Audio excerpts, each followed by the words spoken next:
Jimmy Smith went off on Ronda Rousey after her recent interview regarding the ending of her UFC career. Jimmy says that everybody behind the scenes could not stand Ronda. I've never been a religious person, right? One of the things I've always said about God, he gets all the credit, none of the blame. That's what Ronda Rousey wants. All the credit, none of the blame. I want credit for all my wins. My losses, I had CTE and I had this and I had that. I'm the greatest to ever do it. But when it didn't work, it was so-and-so and so-and-so and so-and-so and never me. She never gives credit to the people who actually beat her. The idea that I left MMA and went to the WWE because I had concussion problems makes no sense. If you haven't noticed, KOB, I don't talk a lot out of school, right? I don't talk about things behind the scenes, right? Do I, KOB? Talk about things behind the scenes, nope. WWE, behind the scenes UFC. I don't do that, right? Correct. I have a personal rule. Let me let you in on something.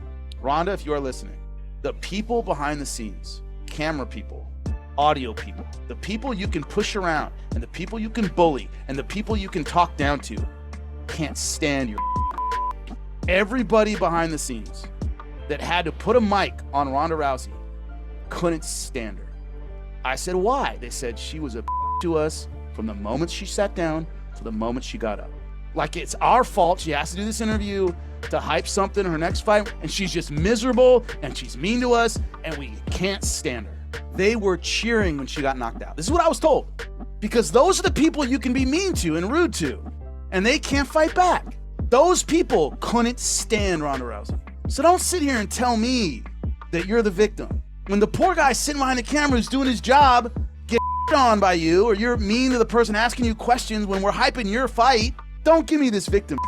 Don't waste my time with it. Daniel Cormier reveals that he recently spoke to Max Holloway, and Max said that although he obviously would like the title shot against Ilia Topuria next, he would be surprised if the UFC didn't give Alexander Volkanovski the immediate rematch. But I know he turned down the Perth one, UFC 305, the Alexander Volkanovski rematch.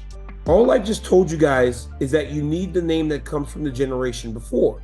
Ilia seems to be taking another approach. I don't know exactly what it is though, because he said he wasn't going to fight Brian Ortega.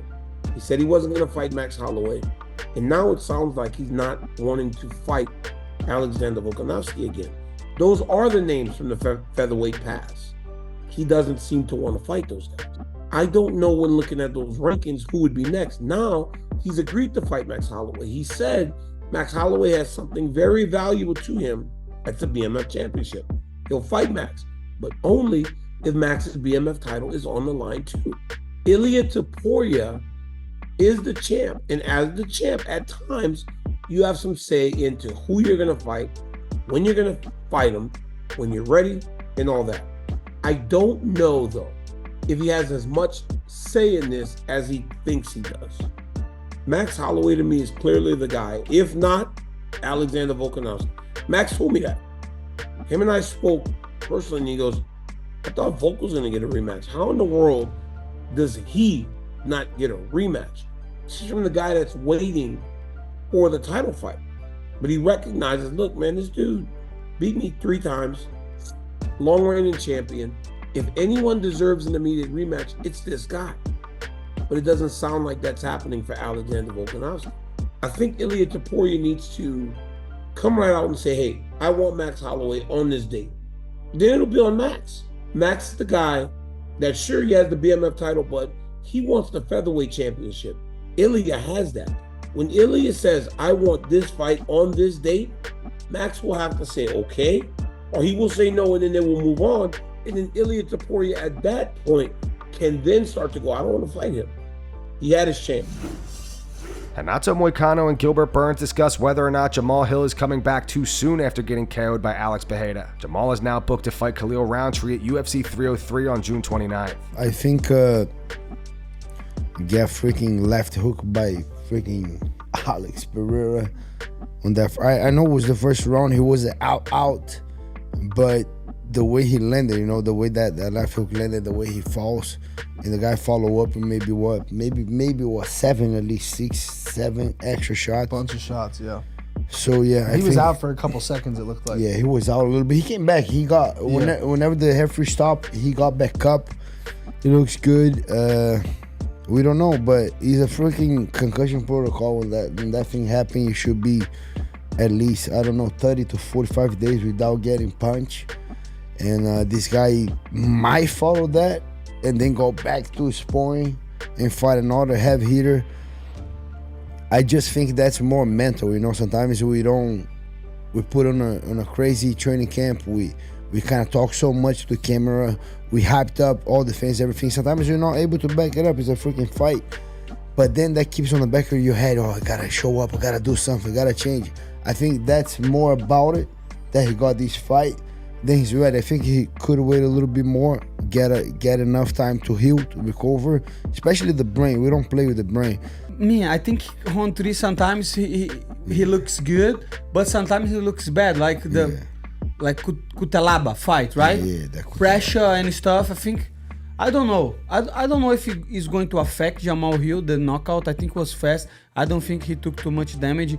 But the problem is, maybe if he's trying to push himself, because of people are talking and he wants to prove them wrong, I don't think that's good. But if he's trying to fight, to get money, and everybody, I just want to beat the of this guy, I think that's the right mindset. So really depends on Jamahal Hill, you know? I'm not sure. Robert Whittaker wants to see Belal Muhammad become champion, just to see the reactions from the MMA community. The more people hate on him, the more I like him, eh? It's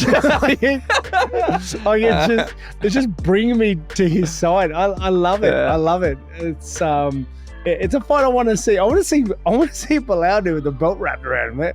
That would upset the a outcry? lot of people. The uproar would be fantastic. Not to say I want Leon to lose, because I like Leon Edwards very much. Yeah. I'm just saying it'd be a funny dynamic. It would. Sean O'Malley thinks a fight between him and Max Holloway could happen. He said he wants to go to 45, beat Ely, and then move back up. But I mean, I know this is just fun. I think that there's a chance that happens. Yeah, I do believe it's there's just a fun chance that thinking. happens. There's a lot of interesting fights. Max said it too. He said going into that Justin fight, he just wanted to win that and have options. But having options is so important, especially once you're the champ or anywhere in the UFC that high up. Just having options is so nice. That weight class for him too is there's so many. Yeah. Any fight he's in next is just gonna be so sick.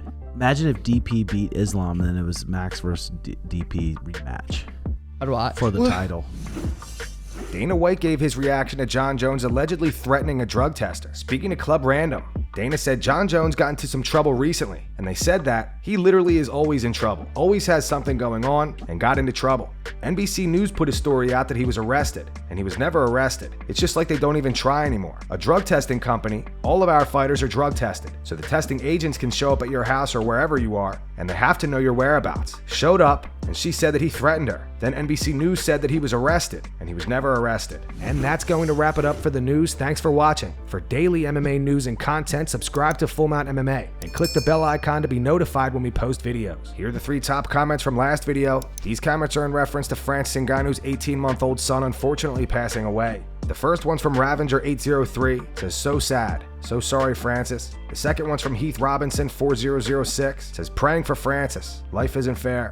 And the final one's from UserNad8520, says, prayers up to the Francis family. Those were the 3 top comments from last video. If you want to be featured in the next one, all you have to do is comment down below. And if you missed yesterday's news, click the video on screen right now to get caught up.